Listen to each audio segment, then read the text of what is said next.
Welcome to the Agents of Innovation podcast, where we feature conversations with entrepreneurs, philanthropists, and artists. Welcome back to the Agents of Innovation podcast. I am your host, Francisco Gonzalez, and I'm once again in one of my favorite places in the world, Antigua, Guatemala.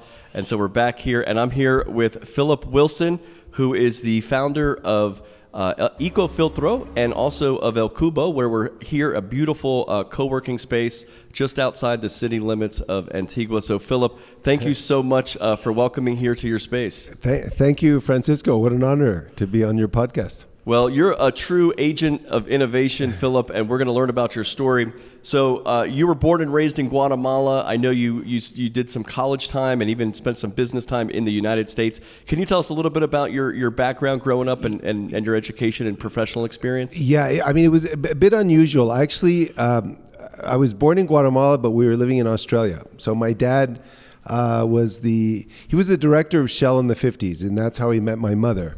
And then he was put in charge of Australia in the 60s. And my mom wanted me to be born in Guatemala, so she took one of these big Pan Am jumbo jets. It's a miracle I wasn't born on the plane, from Melbourne, Australia, all the way to Guatemala. So I was born here, but then back in Australia months later. So, first 3 years in Australia, then we were in England for a time, and then I really actually grew up in New Orleans. So New Orleans was kind of my grade school, high school, but we always came back to Guatemala for every Christmas and every summer.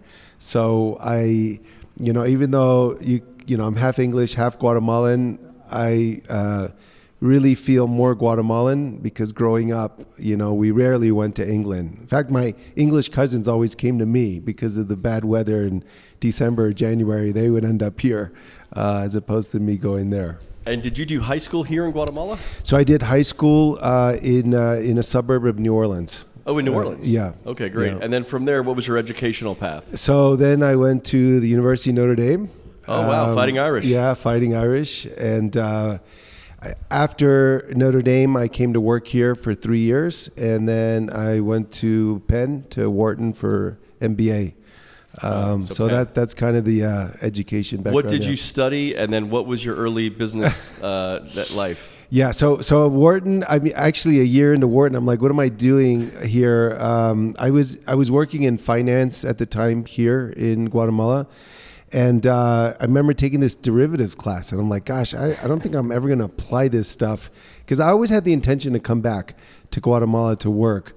And so I tell my mom, I said, I think I'm going to drop out. I don't know if I can apply any of this back here in Guatemala. And she says, you're going to finish what you started. And so that forced me to find the entrepreneurial track at Wharton, which was great. There was a lot of entrepreneurs that were lecturing at Wharton, and had, they were more practical for me. They would say, okay, this is how you approach a bank. This is how you, if you want funding, this is what you got to, jot down in your applications. And I just found that to be very helpful. And when I graduated, I think I was the only one in the whole class that started a business out of business school. So I actually went from not being happy in business school to really, soaking in a lot of the information from the entrepreneurs that were teaching at the time. So what kind of company did you start? Yeah, so I started a battery distribution company in San Diego, California. I was just looking for interesting opportunities. And one of my professors at Wharton said, don't look for sexy businesses.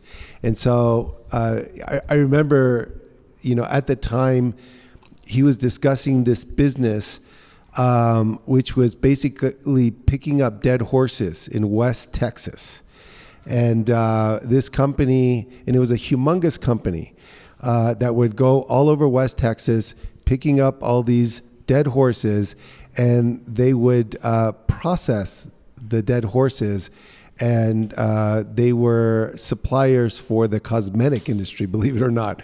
Not a very clean business, you would say nowadays, but I think the Bass brothers were competing for that business, and wow. he said, look, those businesses, you're not going to have a lot of sophisticated competition. And he also he was involved with the porta potty industry and had developed these humongous businesses all over the world. He was just entering India, and so anyway, I said, okay, battery seems like a very low tech, and so I found this. We found this factory in Minnesota that was doing these really high end batteries for standby power and for vehicles, and that was my first business. And I got really lucky because we did pretty well in that business. Well, it's funny because when you say that, a lot of times people look for these glamorous, sexy businesses, but the number one thing I think for all entrepreneurs is being a problem solver. Yeah. Right. So especially those things that are come up in people's daily life, batteries. Poop, whatever, all these sorts of things, right? People need their problem solved. Yeah. And you, as an entrepreneur, you're able to see that and fill the need. And so I think that's great. So, Philip, I remember when I came here some months ago and you gave me a great tour of Ecofiltro, one of the things you said to me, I think you maybe were around 40-ish years old or something, and you had kind of retired. And tell me about that point where you had felt a point of success, but you were kind of done with your work and were maybe looking for something new. Yeah. So, after the battery business, and I was a founding shareholder of a community bank in California, and we did okay. We ended up selling it to Placer Sierra, then to Wells Fargo. And so I'm young, comfortable, and I remember going to my mom, telling her I kind of feel like a leaf in the wind. I lack purpose, and I was never a person that wanted to collect watches and yachts, and I had my kids' college paid for and a beautiful home, and I was like, what is there left to do? And that kind of inspired me to get into, to kind of try to apply my entrepreneurial experience to do something with purpose. So, speaking of with a purpose, so I know your sister and I think your mother had started a nonprofit, an NGO, that was putting these eco-filters in the homes of poor people, especially in Guatemala. Before we get there, because if people maybe aren't familiar with an eco-filter, I know most people in Guatemala are. I see them in every home, everywhere. Every business has one. But, in the United States, where I'm from, in most places, we're privileged with very easy access to clean water. It's not something we have to think about too much. If we want even more clean water, we put an actual filter in our refrigerator or on our sink, right? And or buy bottled water, right? So, tell me about what is an eco-filter, and the inventor and all that. So it's a really interesting story. So my mother, I always say that my mom started a foundation, and she did two things really well before I stepped in. One was she focused on access to clean water. So if you want to help the poor of any developing country, give them access to clean water. All the studies confirm it's the best way to help them health-wise, for their productivity. So they had a great focus. But in the 80s and the 90s, everyone was doing chlorination programs, and they were failing like crazy. So less than 5% of families were continuing on these programs after 6 months. Who likes drinking pool water? And so my sister, who's a nutritionist and was in the foundation, she met Fernando Mazariegos, who was this incredible inventor, a biochemist, who he developed this filter that's made out of natural materials, clay and sawdust, and then coated with colloidal silver. But the beauty of this product is it replicates how nature purifies in 1,000 meters. It does it in a couple inches. It looks like a flower pot. It doesn't require any energy. It's low cost. And, from the time of the Egyptians, the Romans, the Mayans, I was just in Petra in Jordan, you see these clay vessels everywhere. And one of the things the inventor told me, he worked, when I started Ecofiltro, the social enterprise, he worked with me for 10 years. And he said, because I always asked him, how did you come up with such an incredible, simple solution? He says, well, I thought like an anthropologist, not like a biochemist. And I studied, what product would be culturally accepted. And, with water, it had to contain clay. So that's how he found a way to use clay and sawdust to create these, small micropores, 0.3 microns, so that you can trap any bacteria, which is what gets, a lot of people sick here in countries like Guatemala. And then the materials are natural. So when you're done using them, how do they go back to the earth? Yeah. So everyone loves our product because then use it as a flower pot. Nothing goes to the garbage dump. And, that's especially young consumers. It's interesting. We have a lot of demand, not only in Guatemala, but you see young people like in France and Spain. They like, you do have potable water in Paris, but it has a funny taste, sometimes it's got maybe a little too much chlorine. And so the filter, because it has carbon, the sawdust turns into carbon, it comes out like natural spring water. Yeah. And so it's but I've always wanted to connect, the urban families in countries like Guatemala with helping me reach rural families in country. I mean, I could make this much bigger going to developed countries, but I really like kind of connecting the local populations, and having those urban sales help me reach the rural. So before we go too far into that, I want to step back because this is something I think your sister and mother started. Yeah. And they started it as an NGO, as a charity. Yeah. And they started as a foundation. That, Francisco, is the big problem with foundations is they depend on donations, okay? And so it's a limiting factor. If you want to scale a solution and really solve a problem and reach millions of people, you can't have that limiting factor. And so I go into the foundation, and I remember asking my sister, who was directing the efforts of the foundation, I says, how many families are we reaching with clean water? She said about 2,000. Says, okay, interesting. And how many families are not, do not have access to clean water? About 1 million. And so, when you're an entrepreneur, you're like, okay, you look at market penetration. I says, okay, we're not really solving the problem. And I asked her why we couldn't reach more families. She says, well, we have the limitation, which is the funds we have for the foundation. So they had about a $250,000 budget, and we weren't reaching a lot of families. So I knew there had to be a better way. And that better way was turning it into a for-profit company. Yeah. And so I want to hear the process of that, including the conversation that you must have had with your sister and your mother about taking a charity that they probably felt passionate about, and saying, hey, I want to turn this into a for-profit company. Yeah. And I'm not going to sugarcoat it because it was very painful at the beginning. I had to bring in people from the private sector. And, if you from a young age have been involved in a foundation or NGO, it's kind of hard to say, okay, we're not going to see the poor as objects of pity anymore. We're going to see them as real consumers. And, my sister, didn't talk to me for a few months. She's like, I don't know if it's right to sell to the poor. A lot of the NGOs, they don't think that the poor have the funds or should be sold to. And, my approach was, I think it's very paternalistic and kills the dignity of the poor when you just focus on giving them free stuff. So it was at the beginning, it was very difficult. A lot of people were opposed to what I was trying to do, but my only intention was, okay, we're only reaching 2,000 families. We got to do better. I wasn't going to use this company to increase my net worth. I just wanted to solve the problem. So I understand that you went and when you first got involved with the foundation, you kind of went out and started going into the field and seeing some things that made you think maybe we need to change the way we do this? So this was the beautiful, I think this is the beautiful part of the story, because my sister actually drove me to, she would work in what's called caseríos, which are hamlets of like 30 to 50 homes. And so we go into this hamlet just outside Santa Cruz, Quiché, about 4 hours in the highlands of Guatemala.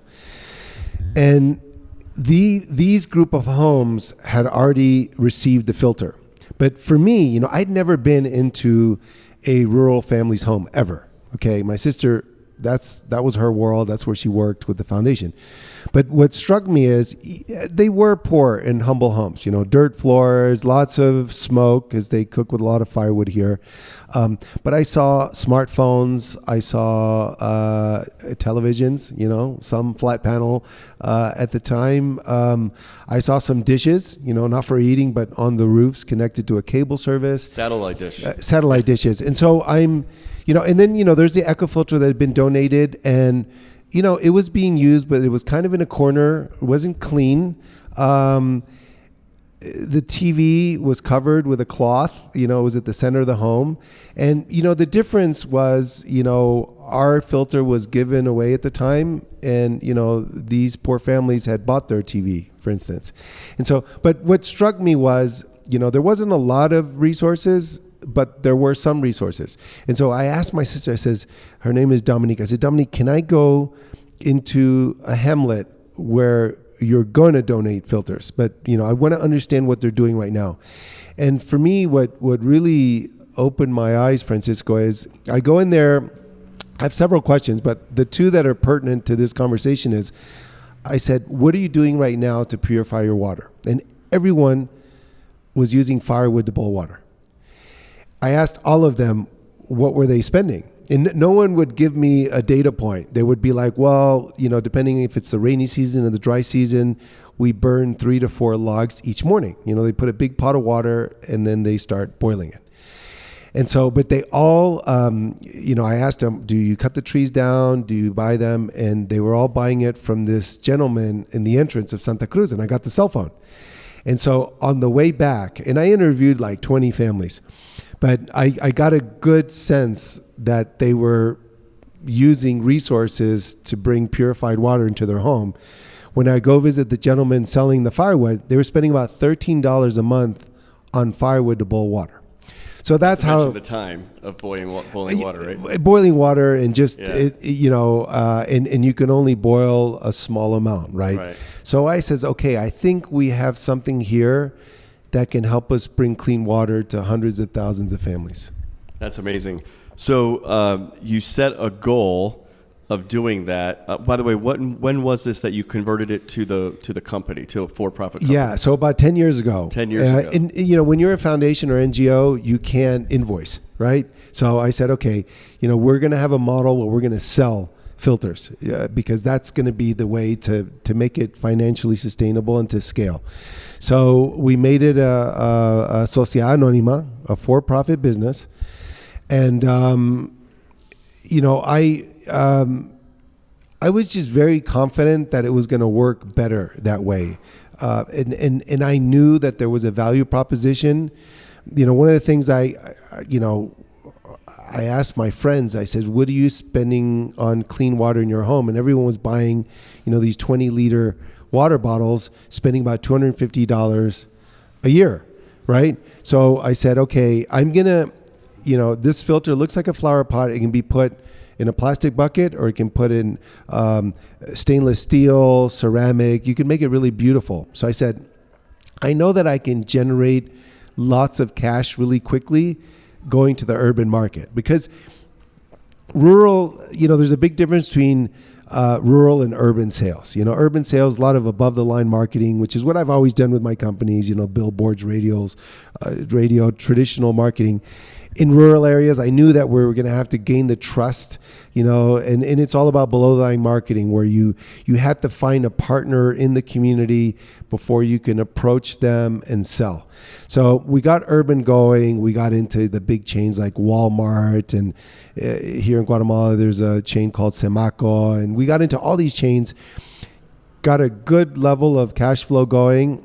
I go back to rural areas and I said, okay, what can I do to generate demand? And we thought, I think, let's take a page out of the Microsoft playbook. When they go into frontier markets, they partner up with schools and universities and they donate software. So I says, okay, what if we donate an ecofilter per classroom, one in the kitchen of the school, and we make the school director sign a contract so that we're allowed through the donation to talk to all the parents about clean water. And that was kind of how we started penetrating rural markets. And we found out, it's very interesting, we saw that young kids particularly do not like the taste of boiled water, right? And so all of a sudden they're drinking this cool water that's natural tasting, and the kids would compete to be the ones that would fill it up in the classroom. And we created this great, I think we're up to like over a million kids in 6,200 schools that became this incredible guerrilla force of promoters of the ecofiltro. Because they're in school drinking the good water. They go home, hey, Mom, Dad, where's the good water? Right. Yeah. And we got really good at setting up distributors. We have over 700 rural distributors that, we made them the superheroes. We started donating to the schools through them, because you wanted that personal presence, distributor with inventory in the community near the school. And basically, it turned into a social enterprise that was scaling like crazy. I mean, we've reached about 800,000 homes in Guatemala. What we produce a day, which is about 2,000 a day here in the factory, is the amount of families we would reach a year through the foundation. So it was very clear that's a 365x scale. It was very clear to me that was the right model. And, I think, now they've written books about social enterprise and how it's the path forward. But back then it was still, I felt alone, because, Guatemala was a place with thousands of NGOs, and they really dominated the conversation of bringing clean water to rural areas. And I'm here saying, I just don't see the results. I don't see that any of them are solving the problem. We need to switch it. And it was there was a lot of negativity about going in there and bringing clean water through a service that would be sold through an ecofiltro. So there was a lot of negativity up front. So I got a couple of questions related to that. One, what was that resistance from maybe people in the NGO community? Also, speaking of resistance, because I always like to talk to my students about how every innovation has resistance up front, right? What about also just the general industry as well? People in the urban community who are used to the big plastic water bottles, did they accept the ecofilter? And what about the competition? What did they say about the ecofilter, right? Because they're probably, their business might be threatened now with all those water bottles. Yeah, I mean, right at the beginning, I like any company I start, I try to be the number one salesperson. Okay, so that's what I do when I start a company is I say, okay, I'm gonna, take it to market, because that's where I obtain all the market intelligence. And so I went around, I chose 50 close friends and family, and we had these ecofiltros in these clay receptacles made, by hand in Rabinal. And actually, one of the first interactions was one of my cousins. And, when I explained the filter, to my cousin, he said, you're my cousin. We're like best friends. We have similar age.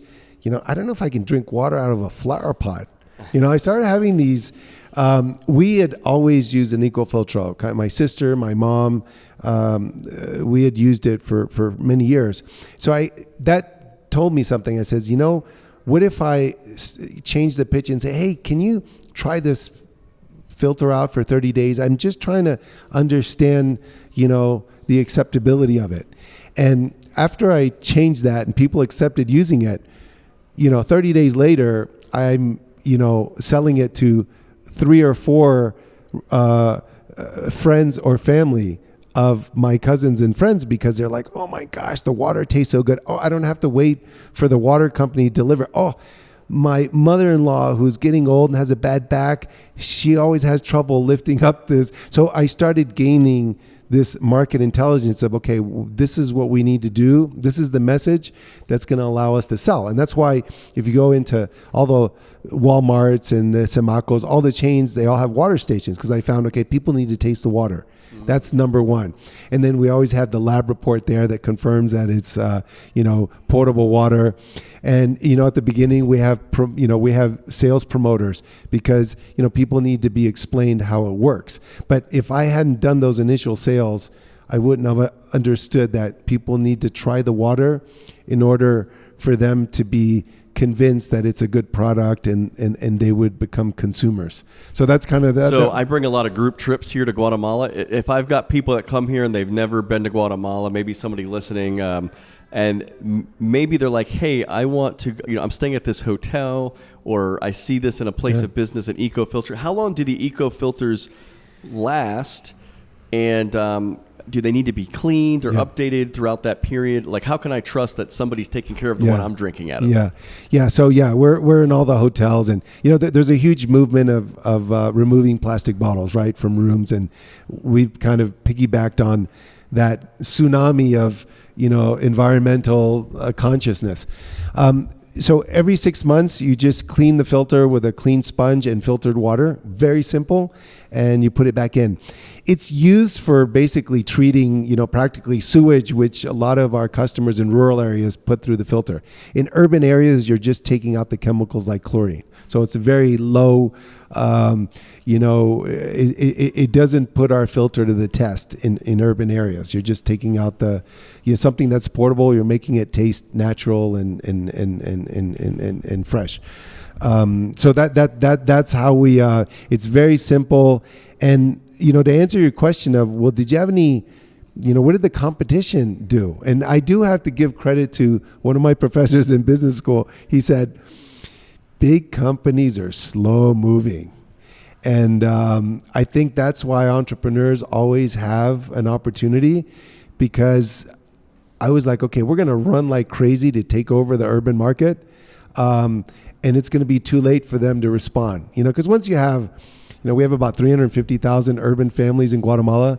Once you're in that many places and people are happy and they save money, it's convenient, they're healthier. It's hard for them to respond.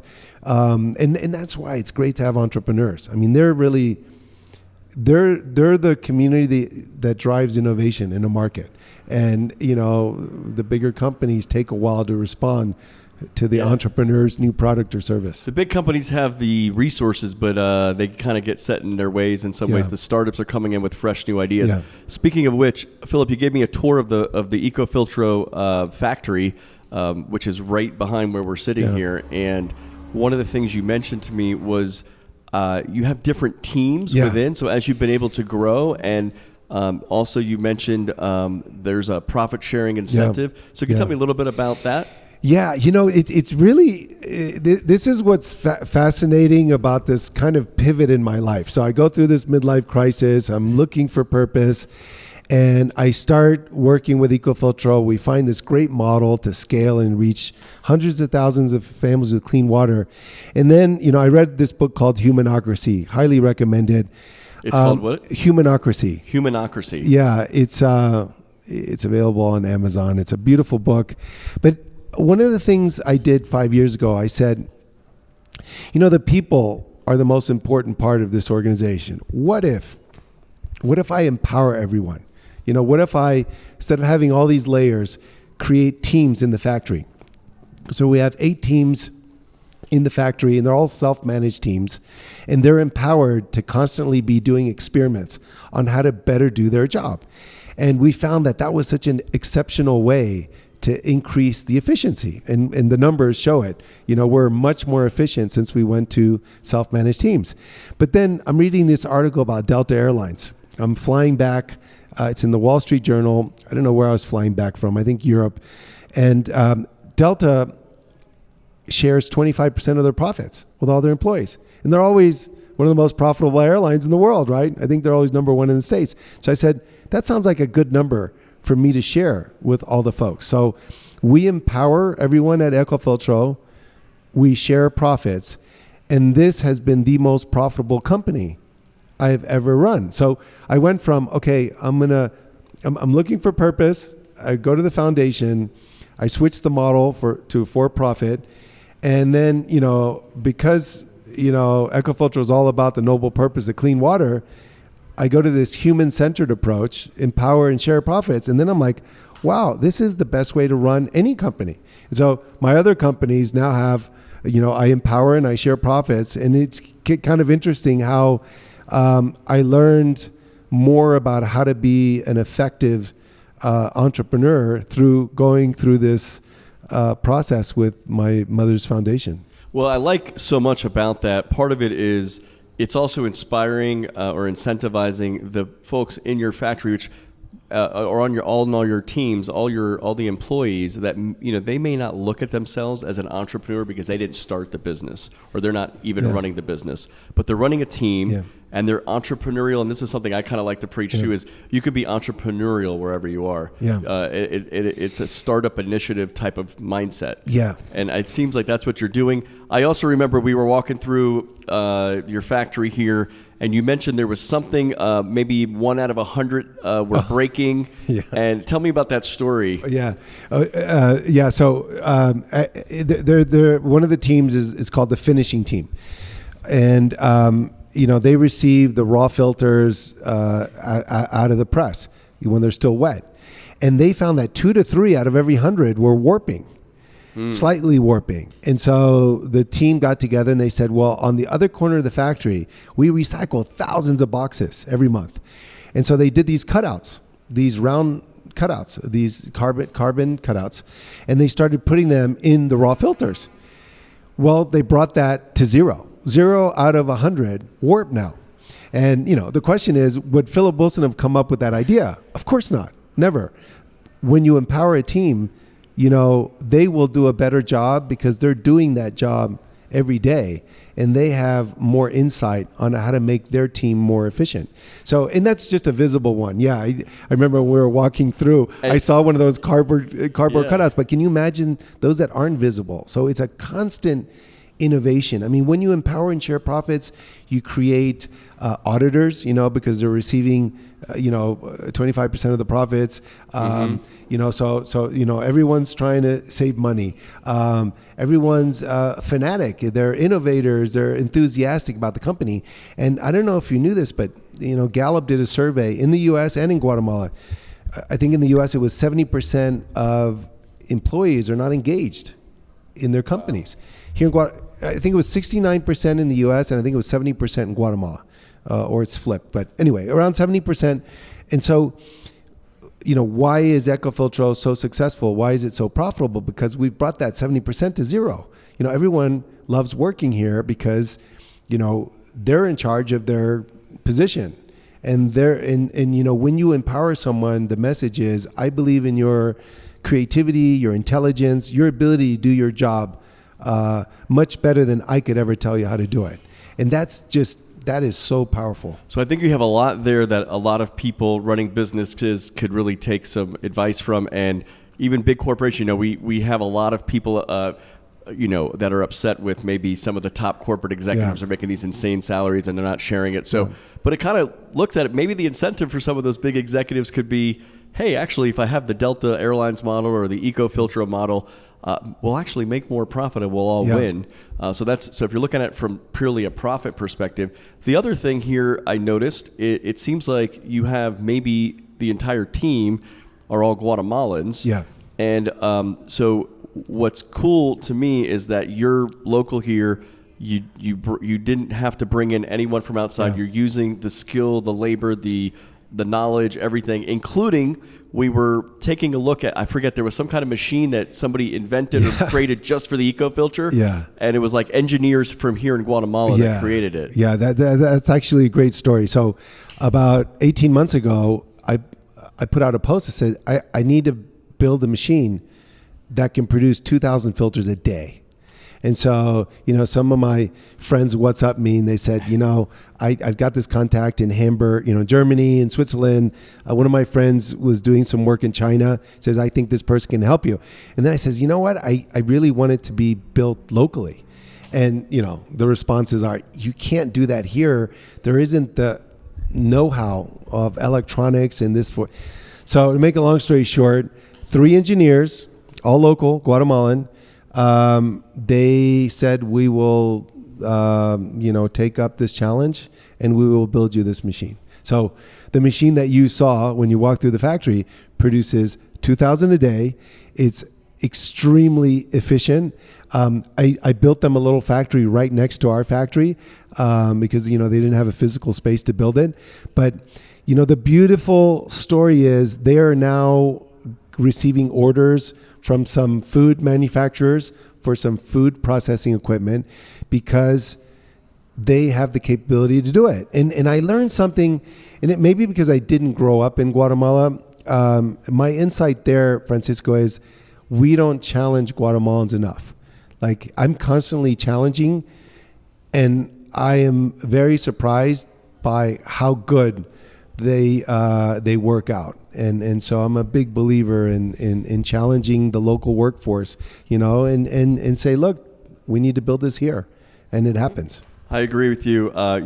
You are. We're going to talk about this in a minute, but you and your wife Christine are behind putting together the Volcano Summit, an amazing, huge conference on innovation and entrepreneurship.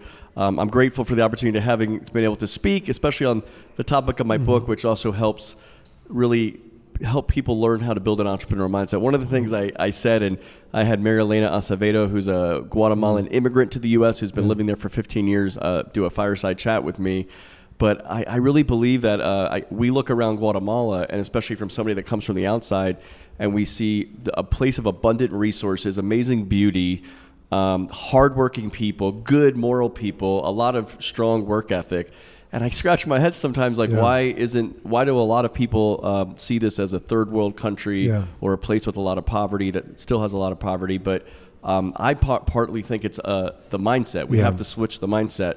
So that was one of my messages in the talk was I hope more people here can believe that this country can be great and that people can be great. It looks like you have tried to instill that mindset and that the challenging other Guatemalans to build things and to do things. And they're looking, when they are challenged, that they find success. Yeah, I think one of the issues here, Francisco, is trust. And the beauty of having projects like Ecofiltro and El Cubo is they're very visible. And I always bring people here because I'm like, look what can be done here.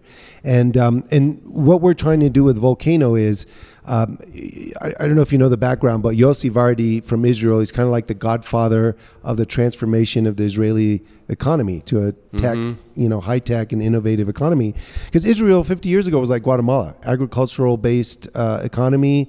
And you and I know that no country that's agricultural based is going to create the prosperity that's going to keep our people here working. They're all going to emigrate elsewhere. That's what happens with economies that are agricultural based. And so, that's how it all started. And we're like, okay, this is an interesting model. We like that Israeli model. And that's why at the very beginning, we had so many successful tech companies come and be the initial speakers. Now they're from all over the world. But that's, what we're trying to do with Volcano is let's change the mindset. Let's show people what's been done in other places and inspire Guatemalans and connect them, with financial resources and with education on how to take their, dreams and, to a level that's going to create prosperity for the country. How many years now you have the Four? So there's four. And what was amazing to me, I think there was about 1,500 attendees from about 35 countries. Yeah. I was just amazed with all the incredible people I was meeting. In fact, there's only so many conversations you could have in 3 days. I had a lot of them, and I was remarking to some friends here. I wonder how many people I walked by that were just as amazing that I probably missed.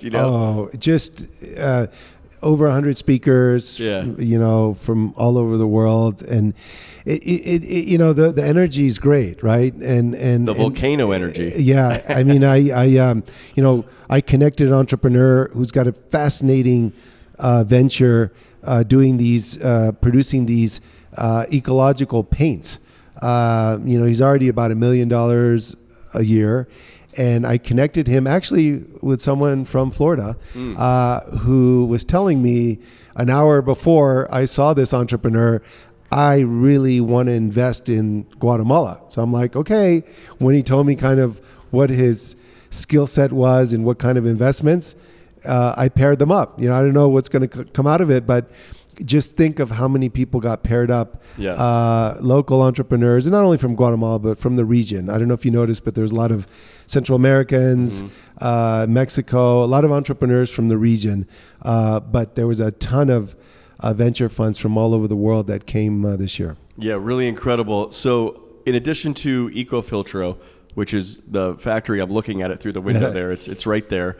We're sitting in El Cubo, an amazing co-working space. Can you tell us a little bit about the background of what goes on here? Yeah. So, I'm also an organic coffee farmer, and it's really been on a economic basis a failure. And I've never been able to make it a lucrative business, even though we're USDA organic and, we're in the 1% of top quality coffee.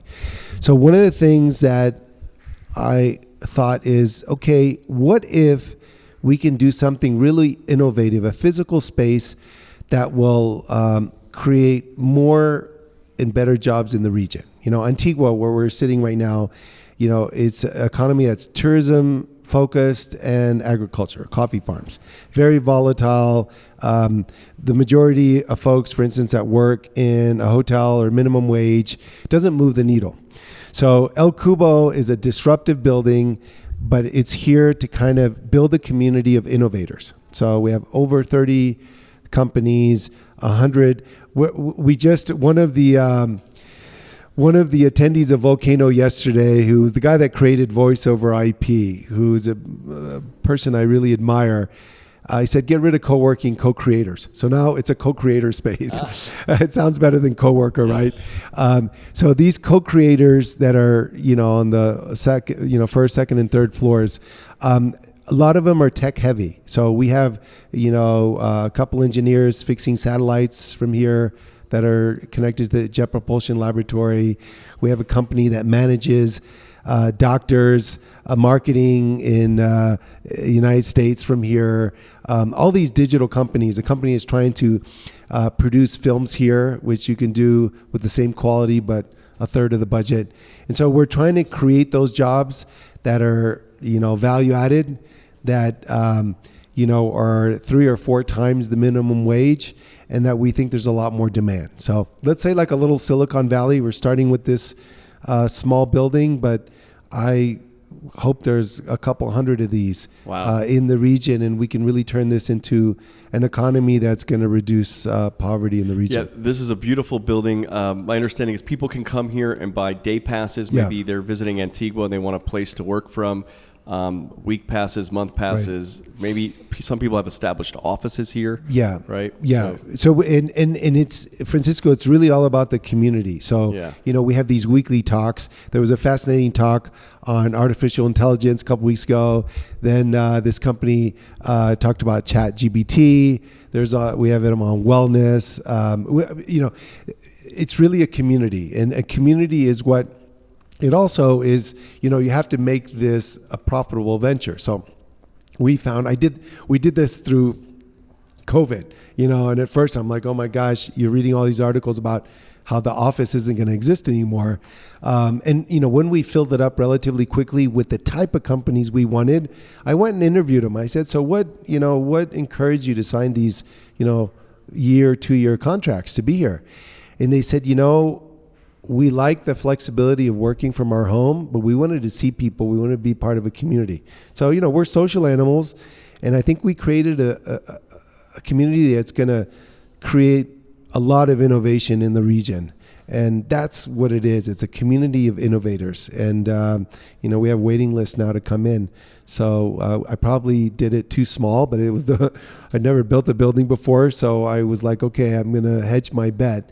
But I think more of these buildings will come in, hopefully in different parts of Guatemala. I mean, I'd love them to be in Coban, in Puerto Barrios, in Shela, in places outside of Guatemala City that, there's just too much traffic and too much congestion.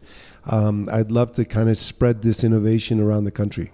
That's amazing. Well, Philip, also, your wife, Christine, I mentioned her as part of the Volcano Summit as well. She is a force as well. Yeah. And she also, I know, has created a school here. Yeah. Can you tell us a little bit about some of the things she's up to, including the school? Yeah, she's an incredible innovator, and you have to build an ecosystem, right? So if you want to have great talent in a geographical place, if you have a great entrepreneur with a young family, they're probably not going to move here if there's not a great school. So it's very similar to the ecofiltro model. It's a foundation, but my kids went there. I actually have a kid at Notre Dame now, at Boston College.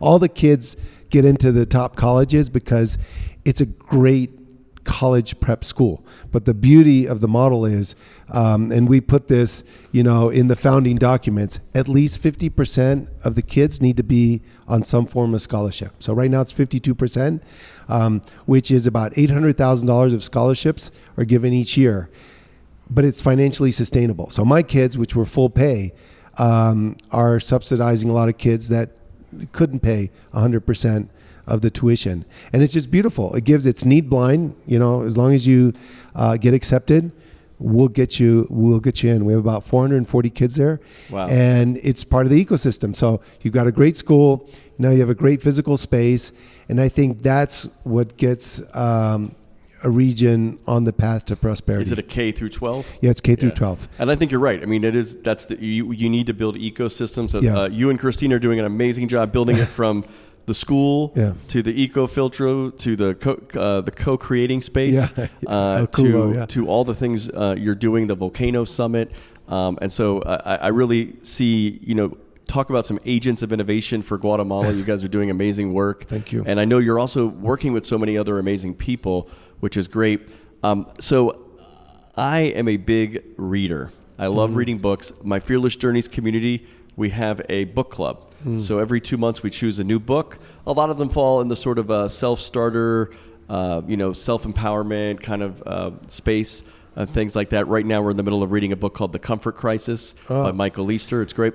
I've heard you're a big reader. Yeah. So how many books do you tend to read? How do you spend your week or your month or your year reading? And so that's my first question. And then my second question will be, if you could tell me a book maybe that was most impactful on you. Yeah. So this year I've read 63 books. Wow. So we're in what are we in October? We just started. I'm tracking about 75. I mean, That's amazing. I did I think 73 last year.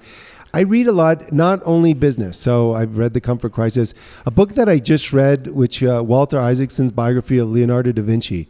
I mean, if talking about innovator, he didn't have the greatest work ethic, and he was known for not finishing a lot of his artwork, but he applied mathematics and geometry and physics to his art, and that's why it was so incredible. So that was very interesting to me. I just started. The founder of Singularity University just wrote kind of the second version on exponential organizations, and I just started it a couple of days ago. But I think it's important to read a lot and not to only read one subject. So I read a lot of biographies, a lot of novels. I read Dostoevsky's brothers, Karamazov. I'm about a third of the way through, but I kind of keep picking it up and putting it down because it's a lot. It's dense. Yeah, it's 1,200 pages. But I mentor a lot of entrepreneurs, and I tell them, you can waste a lot of time on your smartphone. The great entrepreneurs, they read a lot, and they read on all subjects, and it just makes your mind more and more curious, and you apply that when you're running your business. You do better marketing, it gives you an advantage, and a lot of your competition will not be reading and will not be as creative. So for me, that's really important. I mean, I encourage my kids to read. One of my kids, isn't able to read, so he does podcasts. Audible books. Audible books, but that's so important. Don't get distracted by your smartphone. The first thing I do is I read in the morning, and I used to just wake up and see what messages I had. I don't do that anymore. So it's really important to kind of I'm very regimented, which drives my wife crazy sometimes, because I do get up early, and I have a kind of a boring lifestyle in the morning, but it prepares me to be, a better entrepreneur. Well, it's a little bit, you're taking the same kind of track that Michael Easter talks about in The Comfort Crisis. He says, we need to be bored more often. We're so distracted every moment. And so we'll go to our phones or whatever. And also, just whether it's reading, getting outside, walking, taking nature walks, getting outside, we're so glued to our tech and our stuff. And it's great. It's like we have this opportunity to have so many resources these days at our command, but we need to kind of know when to step back and do that. So developing the mind through reading and taking a step back is great. Well, you guys have done amazing work. I have one more question that I didn't get to ask about Ecofiltro.